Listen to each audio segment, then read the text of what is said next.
Hello મિત્રો, આજે તમને પાછા પણ રીંગણા બતાવી દઈએ તમને આપણી વાડીના ધોળા રીંગણા જોવા તમને બતાવીશું.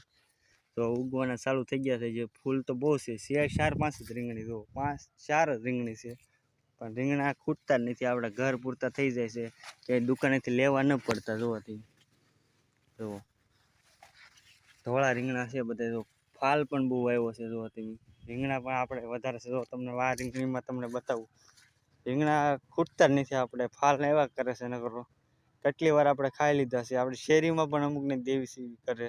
જોવાથી ખૂટતા નથી. જેમ ભગવાન દયા કરે એને ભાઈ કોઈ દી ખજાને ખોટ ન પડે. જોવાથી નકર રીંગણા છે આપણી વાડીમાં. જ્યાં સુધી ભગવાન આપે એટલે 4 હાથે આપે, એને જેવું છે બધું. જોવાથી ગમે ને રીંગણા તો નકરા ફાલ આવ્યો છે. નાના નાના લાડ બધા છે રીંગણા. જોવાથી એ ઘટ્યા નહીં આપણી વાડીમાં. જુઓ ખાવાનું તો બધું મળી જ જાય. આપણે લગભગ કાંઈ લેવું ન પડે. થોડું ઘણું બધું વાવી દઈએ, થોડુંક એટલે બધું થઈ જાય આપણી વાડીમાં. હાલો તો જય ભોળાનાથ.